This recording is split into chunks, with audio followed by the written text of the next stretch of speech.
समय की बात है। हरियापुर नाम के गांव में लखन नाम का एक किसान पत्नी सुमित्रा और अपनी बूढ़ी माँ के साथ रहा करता था। लखन की एक छोटी सी बेटी थी जिसका नाम राधा था। लखन के घर का गुजारा बहुत मुश्किल से हो पाता था। लखन के पास एक छोटी सी जमीन थी जिस पर वह सब्जियों की खेती किया करता था और सब्जियां तैयार हो जाने के बाद उन्हें गांव के बाजार में बेच आया करता था। लेकिन उस गांव में सबसे बड़ी समस्या थी पानी की। लखन को पानी के लिए गांव के जमींदार पर निर्भर रहना पड़ता था क्योंकि लखन के पास अपना कोई कुआं नहीं था। वह अपने खेतों की सिंचाई जमींदार के कुएं के पानी से किया करता था।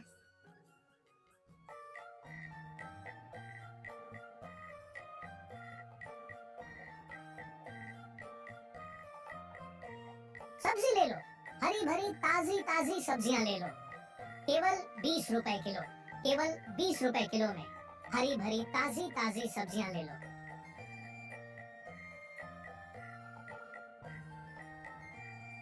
अरे लखन बेटा कैसे हो? घर में सब ठीक तो है ना? और राधा बेटिया कैसी है? काका मैं ठीक हूँ, घर में भी सब ठीक है और राधा भी बिल्कुल ठीक है। बोलिए काका, क्या चाहिए आपको? बिल्कुल ताजी ताजी सब्जियां हैं, अभी अभी खेत से तोड़ कर लाया हूँ। बोलिए क्या बांध दूं आपके लिए? लखन बेटा मेरे लिए 1 किलो टमाटर और 1 किलो खीरा बांध दो। ठीक है काका, अभी बांध देता हूँ। अच्छा लखन बेटा, मैं चलता हूँ, ध्यान रखना अपना। ठीक है काका, आप भी अपना ध्यान रखना और काकी को मेरा नमस्ते कहना।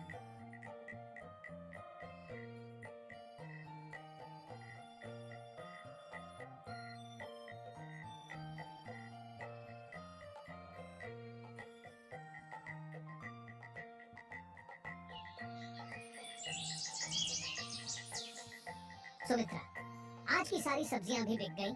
ये लो, ये पैसे संभाल के रख देना। मैं सोच रहा हूँ इस बार खेती के लिए बाजार से अच्छी गुणवत्ता वाले खाद ले आऊं। इससे हमारी सब्जियों की पैदावार और अच्छी होगी। जी, ये तो बहुत ही अच्छा विचार है। जितनी अच्छी सब्जियां होगी उतना ज्यादा लोग हमारी सब्जियां खरीदना पसंद करेंगे।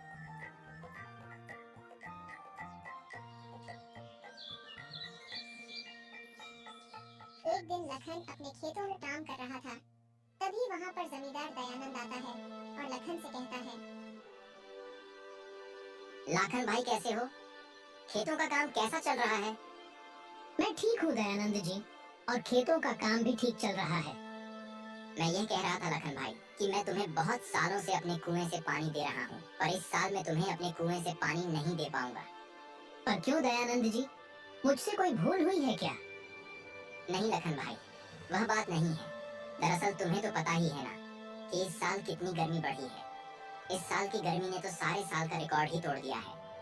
मेरे कुएं का पानी दिन प्रतिदिन सूखते जा रहा है, और अगर ऐसे में मैं तुम्हें भी पानी देता रहा तो आगे आने वाले दिनों में मेरे खुद के लिए भी पानी नहीं बचेगा। इसीलिए मैं अब तुम्हें पानी नहीं दे पाऊंगा, तुम अपना देख लेना। आप मेरे साथ ऐसा क्यों कर रहे हैं दयानंद जी? ऐसा मत करिए, भला मैं कहाँ से पानी लाऊंगा? इतने सालों से तो मैं आपसे ही पानी ले रहा हूँ, और अगर आपने अब पानी देना बंद कर दिया तो बिना पानी के मेरे खेतों की सारी सब्जियां सूख जाएगी। दयानंद जी ऐसा मत कीजिए। देखो लखन, मैं भी मजबूर हूँ। इस गर्मी ने सबकी हालत खराब कर दी है। मैं कुछ नहीं कर सकता, तुम अपना देख लेना।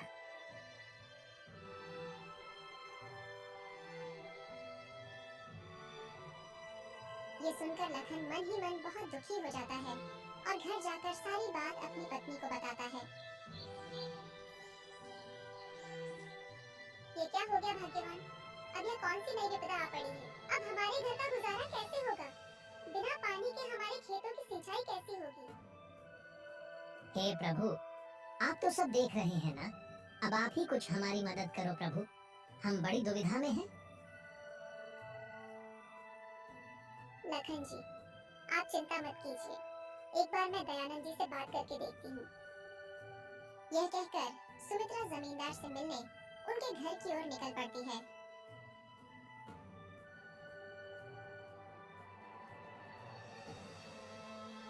दयानंद जी, ओ दयानंद जी, घर अरे कौन है भाई? रुको, आता हूँ आता हूँ। अरे सुमित्रा, तुम हो? कहो मेरे घर कैसे आना हुआ? दयानंद जी, मुझे लखन जी ने बताया कि आपने हमें कुएं का पानी देने से मना कर दिया है। सुमित्रा बहन, यह बात सच है कि मैंने लखन को अपने कुएं का पानी लेने के लिए मना कर दिया है, और इसकी वजह भी तुम्हें लखन ने बता ही दी होगी। पर दयानंद जी, आप यह तो सोचिए ना कि हम इतने सालों से आप ही के कुएं के पानी से अपने खेतों की सिंचाई कर रहे हैं। हमारे पास कोई दूसरा साधन भी नहीं है। ऐसे में हम पानी कहाँ से लाएंगे और अपने खेतों की सिंचाई कैसे करेंगे? देखो सुमित्रा बहन, मैंने इतने सालों तक तुम्हें अपने कुएं का पानी दिया है, और मैंने तुम्हें कभी भी पानी लेने से मना नहीं किया। लेकिन इस बार बहुत भारी गर्मी पड़ी है, मेरे कुएं का पानी सूख कर बिल्कुल कम हो गया है। अगर मैं तुम्हें अपने कुएं का पानी देता रहूंगा तो इस गर्मी में मुझे पानी की बहुत परेशानी होगी। सुमित्रा जमींदार दयानंद को कुएं का पानी देने के लिए बहुत मनाने की कोशिश करती है, मगर जमींदार नहीं मानता है और सुमित्रा दुखी होकर थक हार अपने घर की ओर निकल पड़ती है।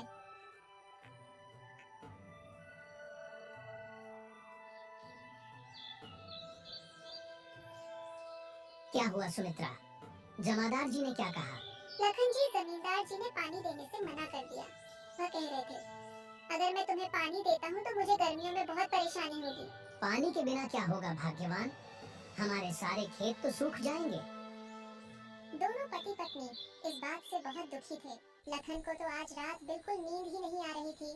वह बस अपने खेतों के बारे में ही सोच रहा था। सोचते सोचते लखन को एक विचार आता है।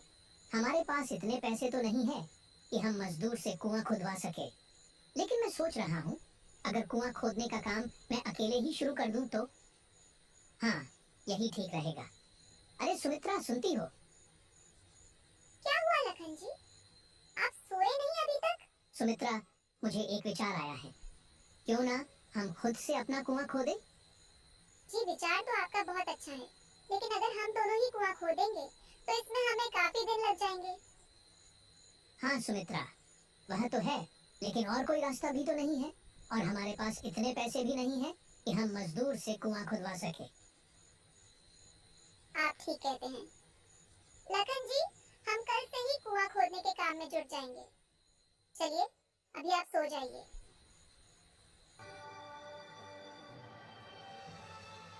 अगले दिन दोनों अपने खेतों के पास जाते हैं और वहां पर कुएं खोदने का काम शुरू कर देते हैं।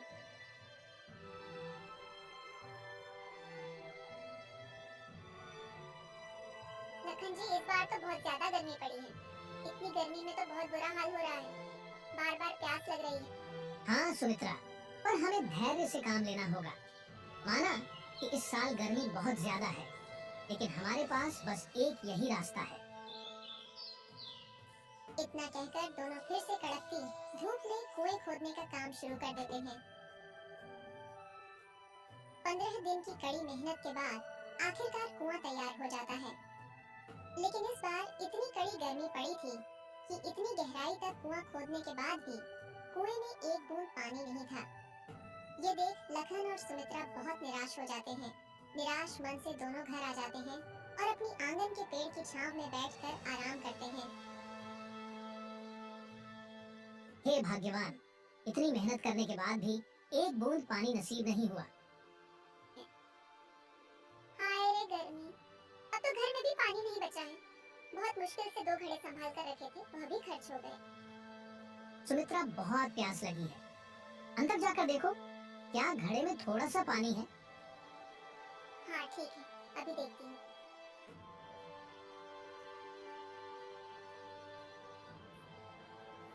घर में बहुत थोड़ा सा ही पानी बचा था। सुमित्रा पानी का ग्लास लेकर बाहर आ जाती है।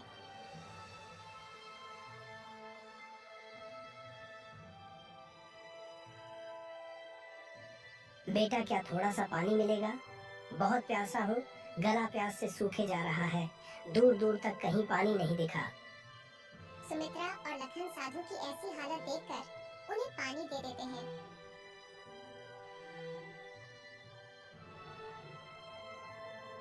मुझे माफ करना बाबा, हम गरीबों के पास इतना भी नहीं है कि पानी के साथ आपको कुछ मीठा दे दे।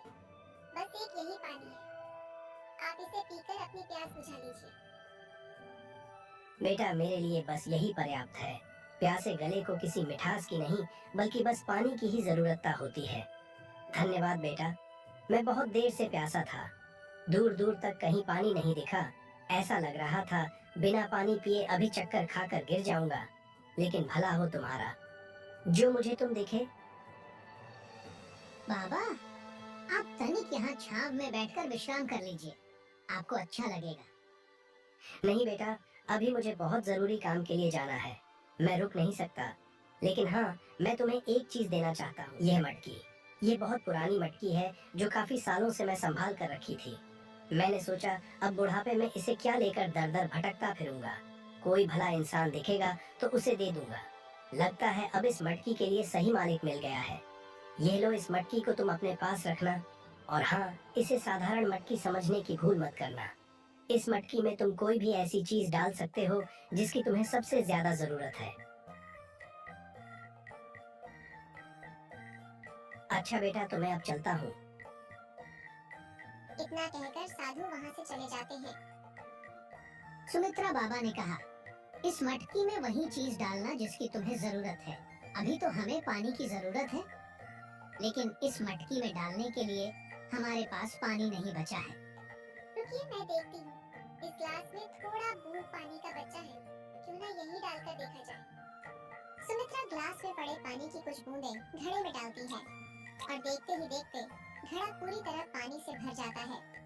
ये देखकर सुमित्रा और लखन आश्चर्यचकित हो जाते हैं। देखिए लखन जी, ये तो एक जादुई घड़ा है। देखिए इसमें कितना सारा पानी है। हाँ सुमित्रा, यह सब प्रभु की ही कृपा है। आपका बहुत बहुत धन्यवाद प्रभु। इस संकट की घड़ी में आप हमारे द्वार पर आए और हमारी मदद की। अगले दिन लखन और सुमित्रा दोनों अपने खेतों पर काम के लिए निकल जाते हैं और अपने साथ में पानी की मटकी भी ले जाते हैं। सुमित्रा पानी की मटकी को कुएं के ऊपर रख देती है और दोनों अपने काम में लग जाते हैं।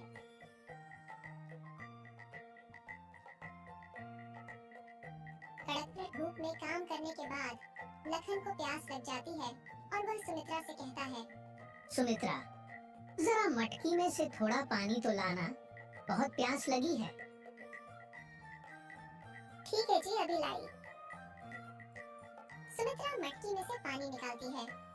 गिलास में से पानी की कुछ बूंदें कुएं में गिर जाती हैं और देखते ही देखते कुआं लबालब पानी से भर जाता है। यह देखकर सुमित्रा बहुत आश्चर्य में होती है और वह लखन को बुलाती है। अजी सुनिए, देखिए इधर ये क्या हुआ। अरे भाग्यवान, क्या हुआ है? आइए ना, देखिए ये कैसा चमत्कार है। हाँ भाग्यवान, आता हूँ। लखन जब कुएं के पास देखता है तो कुआं लबालब पानी से भरा था। ये देखकर लखन भी बहुत आश्चर्य में था। अरे सुमित्रा, ये तो चमत्कार ही हो गया। हमारे कुएं में पानी आ गया। अब हम अपनी खेतों की सिंचाई बहुत आसानी से कर सकेंगे।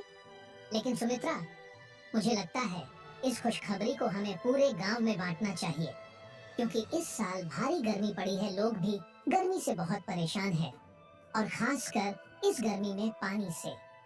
मुझे लगता है हमें लोगों को बताना चाहिए और उनकी पानी की जरूरत को पूरा करना चाहिए। हाँ, और अब इस गर्मी में हमें पानी की समस्या भी नहीं होगी। हाँ जी, आप बिल्कुल सही सोच रहे हैं। लखन अपनी कुएं की बात पूरे गांव वालों को बताता है। मेरे प्यारे मित्रों और भाइयों, मैं जानता हूँ कि हमारे गांव में इस बार बहुत पानी की समस्या हो गई है। बहुत ज्यादा गर्मी पड़ने की वजह से कुओं पानी सूख गया है। इस समस्या का समाधान मैंने ढूंढ निकाला है। मैंने एक कुआं खोदा है और उसमें बहुत सारा पानी है, और मैं चाहता हूँ कि मेरे साथ साथ आप गांव वासी भी उसे पानी का इस्तेमाल करें। अरे लखन भाई, आपका बहुत बहुत धन्यवाद। हम काफी दिनों से पानी से परेशान थे। हमारे भी कुएं सूख गए हैं। लखन भैया, मैं भी पानी के लिए कई दिनों से परेशान थी। आपने इस समस्या का हल निकाला है। भगवान आपका हमेशा भला करेगा। धीरे धीरे गर्मी बहुत बढ़ती जा रही थी। गांव के सारे कुएं सूखे जा रहे थे। अब गांव में केवल एक ही कुआं था जिसमें पानी था। वह था लखन का कुआं। गांव के लोग लखन के कुएं से पानी ले जाया करते थे। वहीं दूसरी तरफ अब जमींदार का कुआं बिल्कुल सूख चुका था, उसके कुएं में एक बूंद पानी नहीं बचा था, जिसकी वजह से जमींदार बहुत परेशान हो गया था। तभी जमींदार को कहीं से खबर लगती है कि लखन का भी एक कुआं है और सारे गांव वाले वहीं से पानी भर रहे हैं। जमींदार ये बात सुनकर लखन के पास जाता है और लखन के कुएं में इतना पानी देखकर बहुत हैरान हो जाता है और वह लखन से कहता है, लखन, मेरे कुएं का पानी बिल्कुल सूख गया है। मेरे कुएं में एक बूंद पानी नहीं बचा है। क्या तुम मुझे अपनी कुएं का पानी दे सकते हो? हाँ जमींदार साहब, आप यह कैसी बातें कर रहे हैं? भला इसमें भी कोई पूछने की बात है? इतने सालों तक आपने हमारी मदद की है और इस मुश्किल की घड़ी में हमें एक साथ मिलकर रहना चाहिए। आप जितना चाहे उतना पानी यहाँ से ले सकते हैं। लखन की यह बात सुनकर जमींदार को अपनी गलती का एहसास होता है और वह लखन से माफी मांगता है। लखन, मुझे माफ कर दो। मैंने तुम्हारे साथ बहुत बुरा व्यवहार किया। इस मुश्किल घड़ी में मैंने तुम्हारा साथ छोड़ दिया था, लेकिन तुमने मेरा साथ नहीं छोड़ा। धन्य हो तुम्हारे जैसे लोगों का। तुम्हारे जैसे लोगों की वजह से इस धरती पर अच्छाई अभी जिंदा है।